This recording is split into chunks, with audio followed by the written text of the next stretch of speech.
Tesla shareholders getting ready to vote on whether to reinstate Elon Musk's compensation package worth tens of billions of dollars. And the crypto world are waiting for the next big event, and that's spot Ethereum ETFs. 테슬라는 현재 일론 머스크의 560억 달러 보상 패키지를 복구하려고 준비를 하고 있는데요.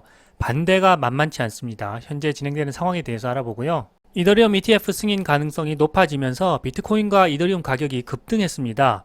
테슬라와 스페이스X 또한 많은 금액의 비트코인을 보유하고 있기 때문에 아주 중요한 사항인데요. 함께 살펴보겠습니다.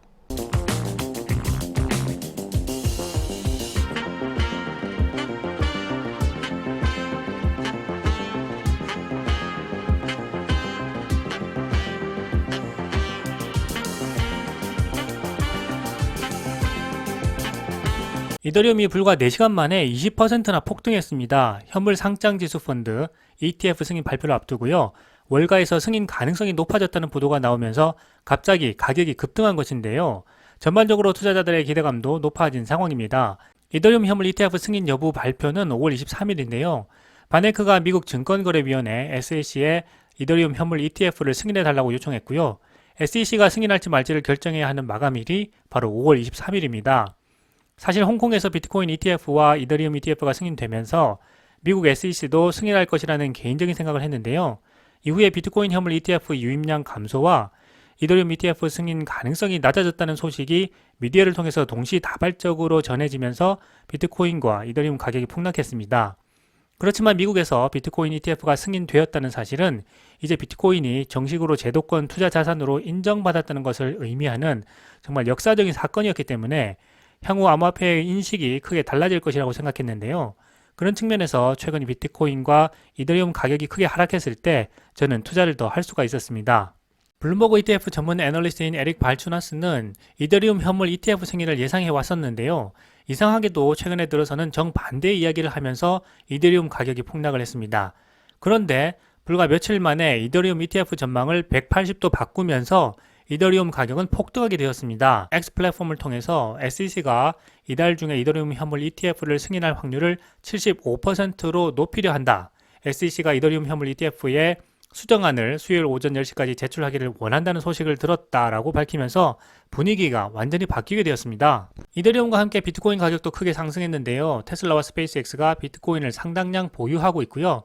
2025년부터는 공정가치로 평가가 되기 때문에 손익에도 긍정적인 영향을 미칠 것으로 전망하고 있습니다. 일론 머스크가 처음 비트코인을 매입할 때만 해도 정말 많은 사람들이 전기차나 만들지 왜 비트코인 같이 위험한 암호화폐를 사느냐고 비판했지만 결국 시간이 지나 비트코인이 현물 ETF를 통해서 제도권으로 편입되게 되면서 가격이 급등하자 일론 머스크의 판단이 맞았다는 것이 증명되고 있습니다. 다소 시간이 걸리더라도 일론 머스크가 계획하고 추진하는 사업들은 모두 결실을 거뒀다는 사실을 기억해보면 인공지능 자율주행 FSD와 로보택시 역시 투자자들의 기대에 부응할 날이 꼭 올 것이라고 기대해봅니다.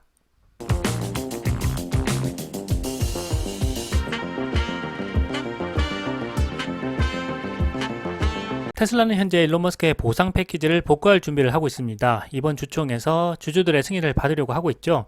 금액은 560억 달러, 하나로 76조 원에 달하는 엄청난 금액입니다. 사실 금액만 봐서는 이렇게 많이 받아도 되는 것인가 하는 생각이 들 수도 있는데요. 사실 알고 보면 길고 긴 스토리가 있죠. 그런데 많은 미디어를 통해서 외부로 알려진 모습들은 굉장히 부정적인 이미지입니다. 한 문장으로 요약해보면 테슬라 주가가 이렇게 떨어진 상황에서 법원 판결도 안 된다고 했는데 일론 머스크가 엄청난 금액의 보상 패키지를 요구하고 있다라고 하는 아주 부정적인 이야기입니다. 테슬라 주주들 중에서도 자세한 내용을 알지 못하는 분들이 많은데요. 그렇기 때문에 현재 일론 머스크의 보상 패키지에 대한 반대가 만만치 않은 상황이라고 합니다. CNBC에서도 이런 여론이 일자 양측을 대변하는 두 패널을 불렀고요.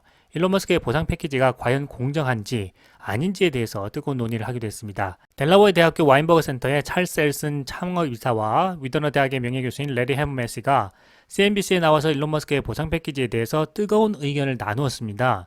자, 그런데 이상하게도 최근에는요, 머스크의 보상 패키지에 대해서 반대 의견을 내놓는 쪽이 더 공정한 것처럼 보이기도 합니다. 정말 큰 문제인데요.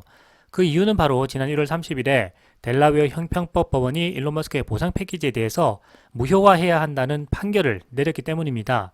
그러니까 당연히 일론 머스크와 테슬라도 법원의 결정에 따라서 보상 패키지를 지급해서는 안 된다는 논리가 성립하게 되는 거죠.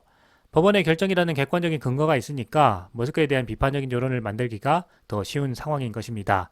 여기다가 전형적인 일론 머스크식 대응이 나오면서 문제가 더 복잡해지기도 했습니다. 나는 법원의 결정을 받아들일 수가 없다. 그래서 테슬라를 비롯한 회사들의 본사를 다른 지역으로 옮기겠다 하고 이야기한 것입니다. 실제 일부는 행동으로 옮기기도 했죠. 델라웨어에 본사를 두었던 자신의 비상장 회사인 스페이스X와 뉴럴링크 본사를 다른 주로 이전해버렸습니다.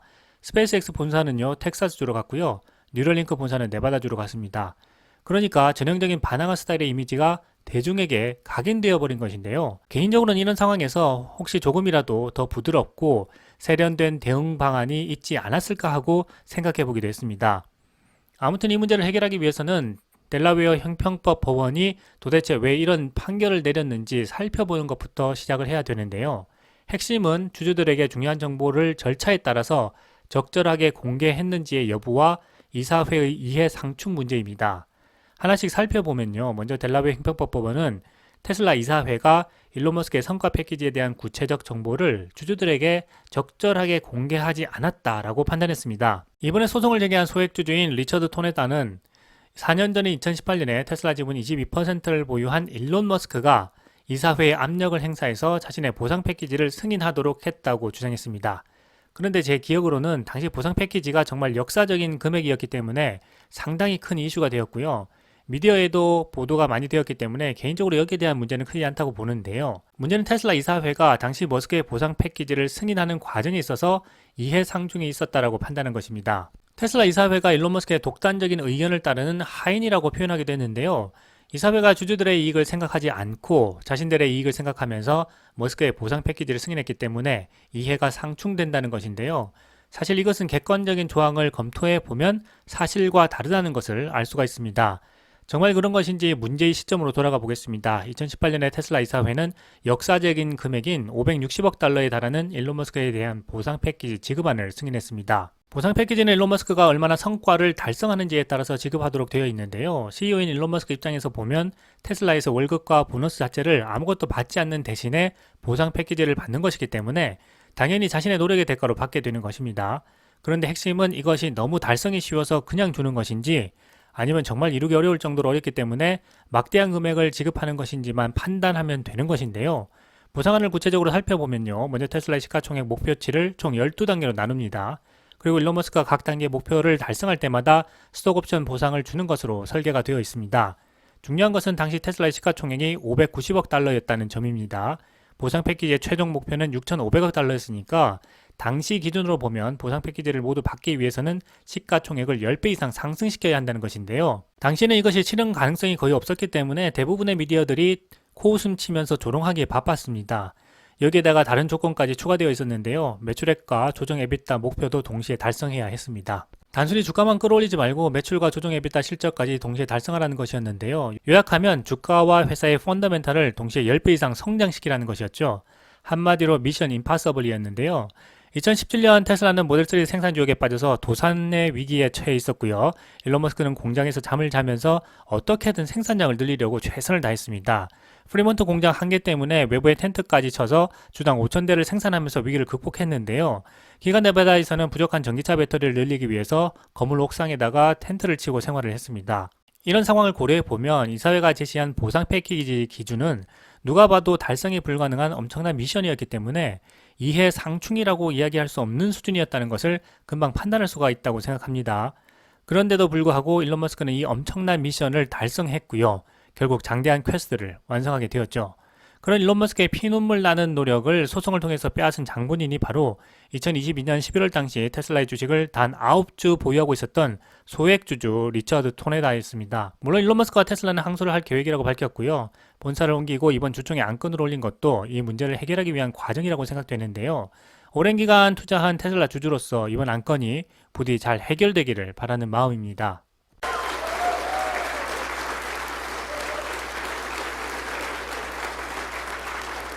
And it was nothing. There was just rocks, and now I've got this incredible factory. It's the most advanced cell and battery and powertrain factory in the world.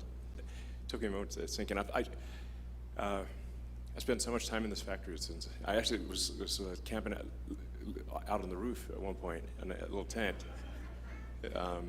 just to sort of save time from going to the hotel, I just pitched a little tent on the roof and lived there. It gets pretty cold at night, I have to say. But just coming in here and seeing all the snow on the ground, I mean, this is such a beautiful area that we're in. The wild horses, I think people sometimes don't believe me. It's basically like paradise around here. At the time, people thought this was a crazy amount of batteries to make. In fact, this was, when we started out, this one factory was set up to build more lithium-ion batteries than the rest of the world combined. And it remains by far the biggest factory in North America. And the reason we built it is because there literally weren't enough lithium-ion batteries. If you took all of the factories on Earth combined, it wouldn't be enough to make electric vehicles at scale. So that's why we concluded we had to build a factory, a really big factory, which is why where the Giga part comes in. So it's one of the biggest factories in the world, and it's going to get bigger. So in 2014, we projected 35 gigawatt hours of battery cells, and yeah, and we're there. So we've done $6.2 billion of investment. It's over 5 million square feet, 11,000 team members, and we have 3,200 acres, of which we've still only used a small portion. So we've got plenty of room to grow. And I should say that what I'm announcing today is actually not the end of it. It's just really phase 2. So there's going to be like phase 3 and 4. I mean, it just takes a tremendous amount to transition the world to sustainability. You've got to have giant factories if we are to move the world to a sustainable energy future. And yeah, so it's great. So where we are right now is we've made over 7 billion cells. We're actually almost more cells than people. In fact, so. Yeah.